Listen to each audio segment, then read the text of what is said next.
Welcome, welcome, welcome to the Anime Podcast channel. My name is Benji, and today we have arguably one of the best chapters in One Piece this year. Now, not on par height-wise because, chapter 1010 was all about Conqueror's Haki, which I'm pretty sure that wins the Hypeness Award for this year. But nonetheless, this chapter itself encapsulates a lot of Sanji's character development. And it's intrinsically a beautiful, yet painful thing to kind of see. But without further ado, let's dive right into the chapter 1031, A Soldier of Science.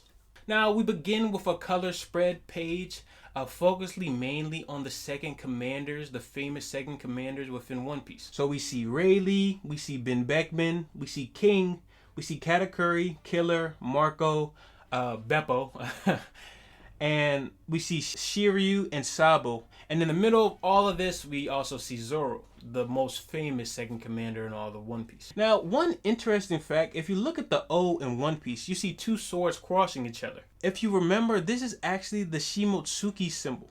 Now, which people believe Zorro is actually a part of the Shimotsuki clan. So this is, I don't know if it's a little nod. I think Oda's probably throwing in a little bit of hint for later on. But this is very interesting to see. But moving on, we begin with where we left off last chapter with the battle between Big Mom and Law and Kid. And people are in awe. They all believe that at this point in time, Big Mom, there's no way that she could have survived that attack. And it's looking like Law and Kid at this point, it took everything that they had in their power in order to do that one attack. But Law is a little bit confused. He actually asked Kid how was he able to use his magnetism in that manner. But Kid doesn't give him any hints. Now, I really hope that Oda kind of a little bit of elaborates on some of the awakening for Law and Kid. I know he hasn't necessarily foreshadowed those awakenings, but I do want to see if he's going to actually kind of elaborate or give a little bit more clarity on how they were able to achieve those awakenings. So moving on, Big Mom surprisingly gets up. Well, unsurprisingly to me at least, but once she gets up, she immediately starts sucking the soul out of all the beast pirates who are witnessing this.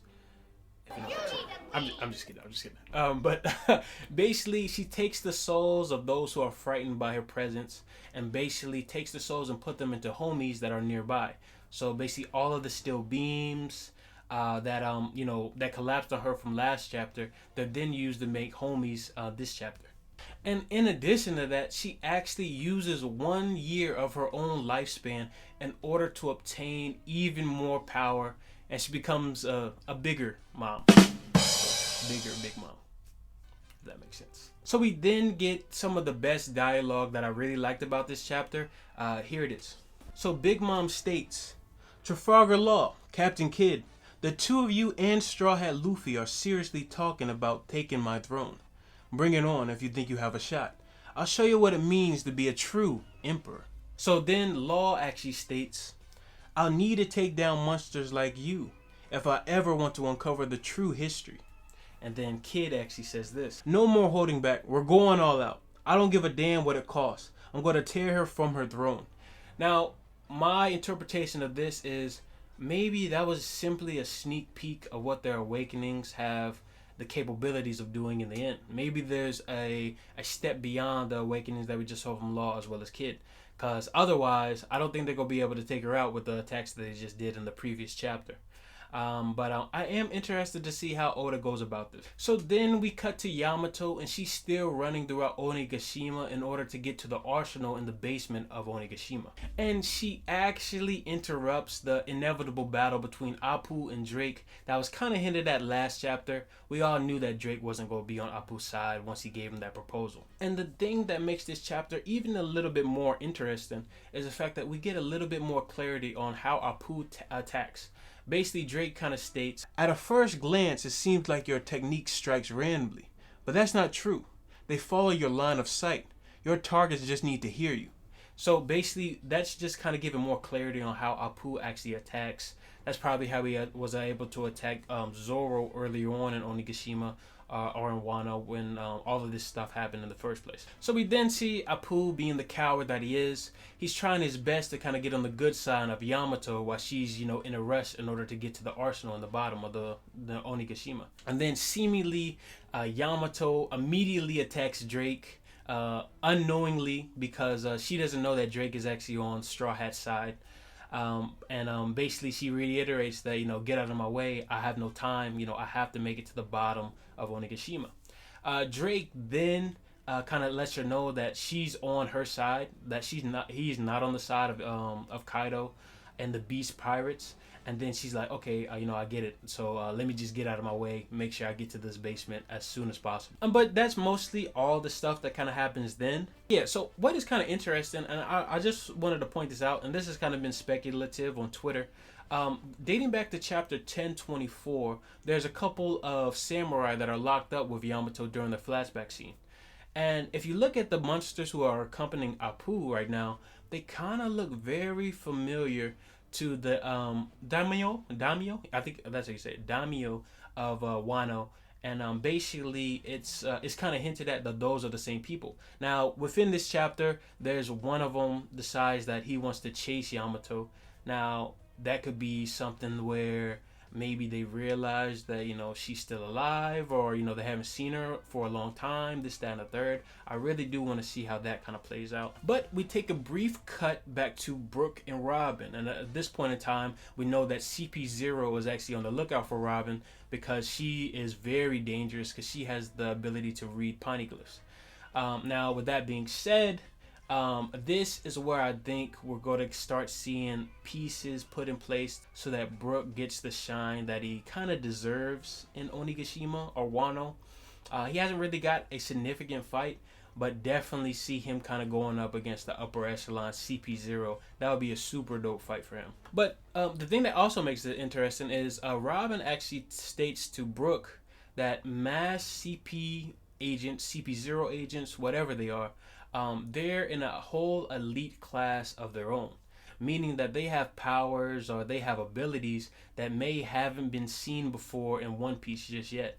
And we don't know any of the mass individuals' names, I don't think, that I know of. Obviously, we know Lucci, I know the lady Stussy, some other people. But as of right now, the mass individuals are on a whole different level than what we've seen before. Now, this is where we get into the main portion of the chapter. Check me out. So Sanji is at the pleasure palace or the brothel or whatever you want to call it, and basically the women within the brothel are upset with him, and it's implied that one of their sisters who works at the brothel has been hurt because of him. And Sanji actually states that he could never do that because it's against his moral code. And he immediately has a flashback back to Whole Cake Island, actually, where Cosette, I think one of the dining ladies or one of the kitchen staff of Germa 66, the brothers, that Sanji has, all beat up on her to the point that she was unconscious. And Sanji actually reflects on this and doubles down that hurting a woman is something that he'll never do. We've never seen it in the story. There's been multiple times where Sanji has had the opportunity to go ahead and fight back, but throughout the story he's always stayed solid to his moral code. And then Sanji stands right in front of Queen. It's funny because Queen says the pleasure hall is closed, like, or some dumb shit. But yeah, basically Queen is like, what are you doing? That place is closed. We're not doing that right now. We then get more context on what actually happened to the lady in the brothel. Basically, Sanji reiterates that he was lost in thought, and as he was running towards her, she was stating that she didn't want to get hurt. She had nothing to do with the Beast Pirates. And then from there, he blacked out. And the next thing that he knew, she was on the floor bleeding and looking extremely terrified at the sight of Sanji. And in addition, if you notice, Sanji's eyebrow has changed its original positioning, and it's in the same positioning as his brother's. It actually indicates that Sanji has seemingly undergone a complete transformation from her former self. Sanji is then kind of self-conflicted at this point, and then we get some incredibly amazing dialogue from Oda. Check me out. So Sanji states this: "Hey Luffy, which version of me do you want around? My human side has always made me useless against female enemies. But as a soldier of science, I'd be able to coldly execute anyone you order me. Even a beast like this would be easy to dismember. Whew. Like, it gives me chills, because at this point in time, regardless of what has happened to Sanji in the past or what is to come, Sanji's first true thought is what version of him will be worthy of standing side by side to the future king of the pirates, his best friend, Luffy. This is such a big character, arc for Sanji, when it's not really even about Sanji, Wano itself. I feel like, and this is why I feel like Sanji has some of the better character developments, or one of the better written characters within One Piece. This conflict between himself on whether or not, is he good enough, or can he face these demons because of his family. His family seems to always come back to the fray. So Sanji then takes out his raid suit and immediately destroys it, stunning Queen. And the thing that he says is he already has, the suit has awakened his dormant, augmented, awakened abilities. So then Sanji makes a declaration. He says farewell to Germa as well as the women in the bathhouse, respectively. And he states that he refuses to lose himself because of this change, because of this dormant awakened abilities. Now, this is absolutely what I love to see. I love to see this character arc for Sanji, because little by little he's being challenged for his morality, or his moral code, what he stands by. From Whole Cake Island deciding to leave his crew in hopes that they wouldn't get hurt, to challenging his father, to the conflict with Luffy, to even deciding to put the raid suit on in the first place. Oda actually has made it 100 chapters since Sanji first put on his raid suit, to now finally destroying the same raid suit that was given to him by Judge. Sanji has undergone an immense amount of self-confliction and character development throughout, even from Whole Cake to even now.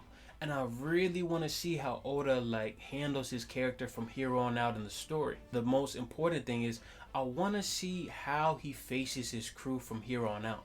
Whether or not he can face Nami and Robin respectfully. My prediction from here on out is I feel like Sanji will actually ask permission from Luffy. Can he go on a self-reflective journey for himself? Hopefully before Elbaf, or even before the final war. I feel like that's a good time frame. We may even see a time skip. I was kind of against a time skip before, but it actually kind of makes sense for now, especially for Sanji's character. And in essence, along the way, can Sanji in essence be both this augmented, soldier of science that Judge always wanted him? Absent of emotions, absent of all of these things, but in return he gets all of the power, capable of standing side by side with the future king of the pirates, Luffy, and yet still keep his humanity the way that his mother always wanted, dating back to Whole Cake Island.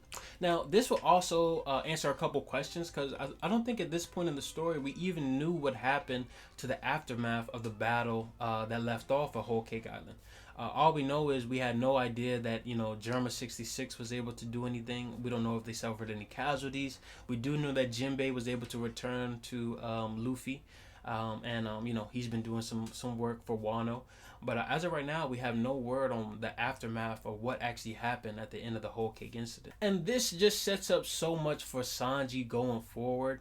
And it's a little bit bittersweet, because, you hate to see, your favorite character hurt. But you also love to see him, gaining some abilities. So it's kind of like a two-edged sword. But like I said, it's so much great development for Sanji going forward, and I'm very interested to see how Oda plays this out along the story. Yet the crazy thing is, he doesn't want anything to do with Germa, his father, his brothers. They were all assholes to him, if we're gonna be honest. But it's in his DNA. He has to cope with this reality. And like I said, it just creates so many things for the story, for his character development itself throughout the story. Now we continue.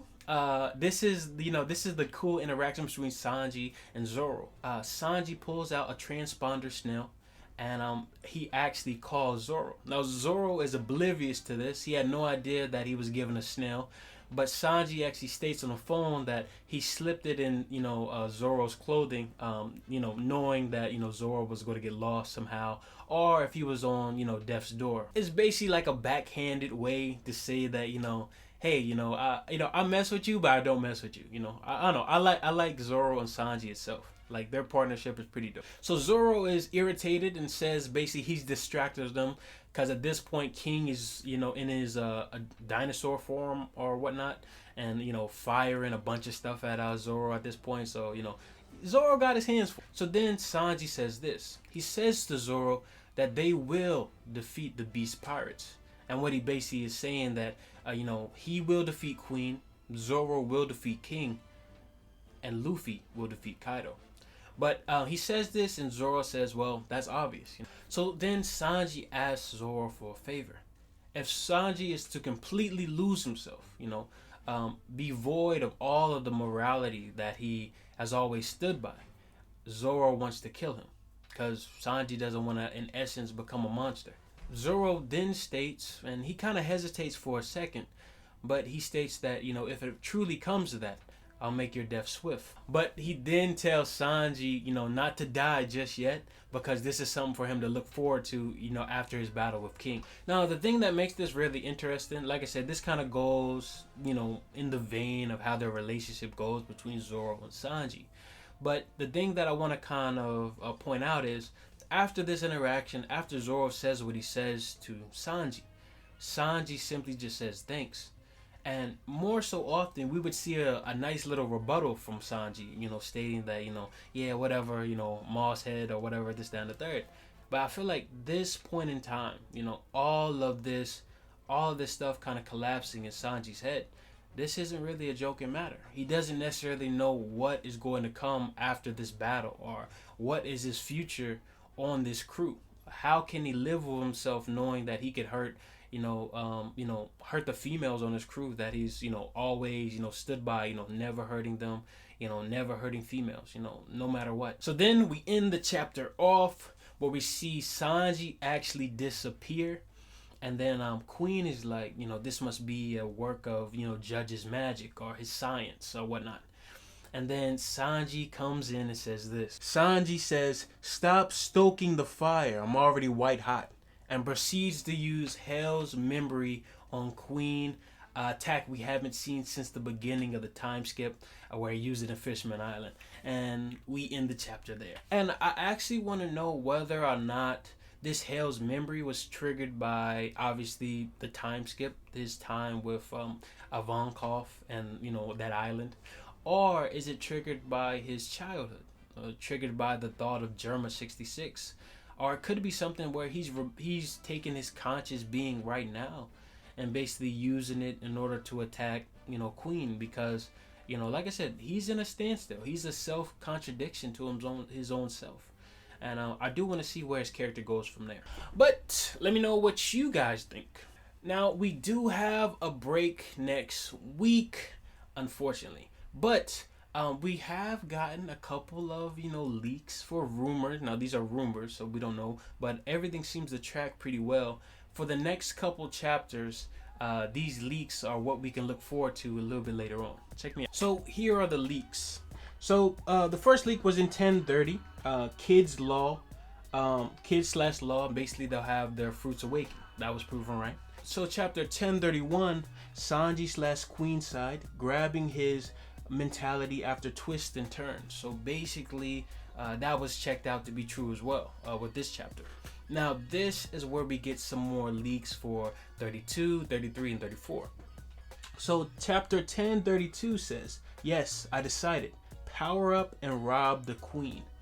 Now, does this mean there's an additional power up for Sanji a little bit later on? And what does rob the Queen mean for those leaks? So then chapter 1033 is rumored to be this. So we get more of Sanji and King. He gets beaten up and breaks the 3rd generation stone.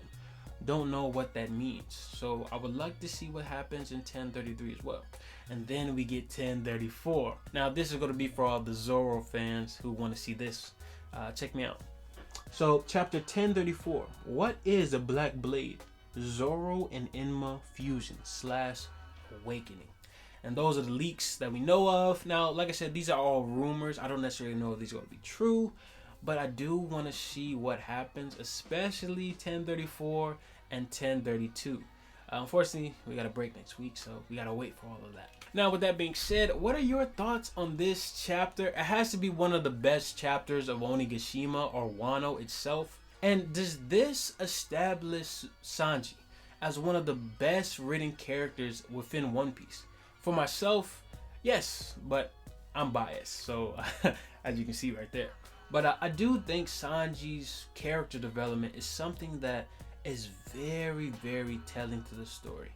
It's so, elaborate and so fun to kind of watch. And I really want to see Oda really elaborate more and more with this character. My favorite character in One Piece. But with that being said, thank you for all the love and support from all of the channels, all of the social medias that we have, the YouTube, the TikToks, the Twitters, the Instagrams, all of it. I really appreciate all the love and support. Definitely go ahead and like, share, and comment on this video. Let me know what you guys think about the chapter. Let me also know what you guys are excited for. I think this weekend they're doing a special release of Strong World, One Piece Strong World in theaters. Me and my girl go see it. But let me know if you go see it also in the comments below. Thank you so much. I love you guys, and peace.